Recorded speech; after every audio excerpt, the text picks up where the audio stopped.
Doctor Arun Kumar, consultant spine surgeon, Reva spine centre, Visakhapatnam. ఈరోజు చెప్పాలనుకుంది అసలు సయాటికా నొప్పి అంటే ఏంటి, ఎవరికి వస్తుంది, ఎందువల్ల వస్తుంది, ఎలా తగ్గించుకోవచ్చు, ఒక సింపుల్గా ఈ వీడియోలో చెప్పాలనుకుంటున్నాను. సయాటికా అంటే ఒక నార్మల్ పర్సన్కి ఎలా తెలుస్తుంది అంటే నడుం నొప్పి, నడుం నుంచి కాలంతా లాగడం, తిమ్మిరి పట్టడం, మొద్దుబారడం, నొప్పి మొత్తం కాలంతా నొప్పి రావడం. సో దీన్ని సయాటికా అంటూ ఉంటారు. అసలు సయాటికా అంటే వెనకాల వచ్చే వెన్నెముకలు ఏవైతే ఉంటాయో, లంబార్ డిస్క్లు అంటాం, అంటే L1, L2, L3, L4, L5, S1 ఇలా వెన్నెముకల మధ్యలో మెత్తటి డిస్కులు ఉంటూ ఉంటాయి. L1, L2, L2, L3, L4 ఇలాగ. సో ఆ డిస్కులు ఎప్పుడైతే మనకి అరిగిపోయి జారి నరాన్ని ఒత్తుకుంటుందో, వెనకాల మన కాలికి వచ్చే నరాన్ని ఎప్పుడైతే ఒత్తుకుంటుందో అప్పుడు మన కాలంతా కూడా లాగడం, తిమ్మిరి పడడం, మొద్దుబారడం ఇలాంటివన్నీ వస్తూ ఉంటాయి.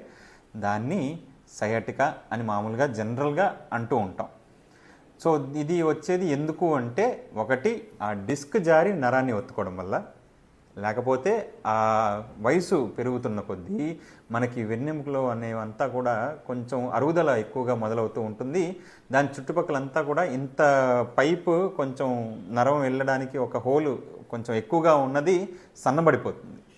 సో పాస్ అవ్వదు, నరం అనేది ఆ హోల్ నుంచి పాస్ అవ్వదు. సో ఒక వాటర్ పైప్ మీద నొక్కేస్తే ఎలా అయితే ఫ్లో అంతా డిస్టర్బ్ అవుతుందో అలా డిస్టర్బ్ అవుతూ ఉంటుంది. సో అలాంటప్పుడు కూడా ఈ సయాటికా వచ్చే అవకాశం ఉంటూ ఉంటుంది. నెక్స్ట్ మూడో రకం ఏంటి అంటే, ఈ వెన్నెముకలు ఒకదాని కింద ఒకటి లైన్లో ఉంటూ ఉంటాయి. అలా కాకుండా ఎప్పుడైతే ఒకదాని మీద ఒకటి ఇలా ముందుకు జారుతుందో అప్పుడు మళ్ళీ సేమ్ మనకి ఆ నరం ఒత్తిడిలో వస్తూ ఉంటుంది, ఆ నరం ఒత్తుకుంటూ ఉంటుంది, కాలంతా లాగుతూ ఉంటుంది, సయాటికా అంటూ ఉంటాం.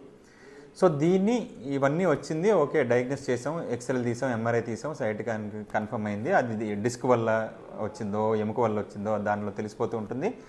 నెక్స్ట్ ఏంటి అంటే, దీని ట్రీట్మెంట్ ఆప్షన్స్ మటుకు ఒక 3-4 రకాల పద్ధతుల్లో దీన్ని తగ్గించే అవకాశం అయితే ఉంటూ ఉంటుంది. ఒకటి మందులు.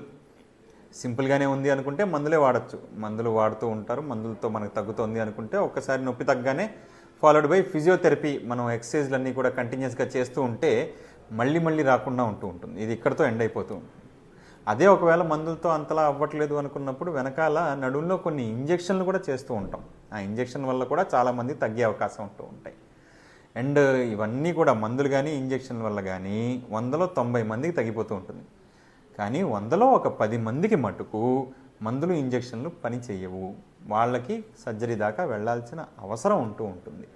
అది చాలా రకాల సర్జరీలు ఉంటూ ఉంటాయి.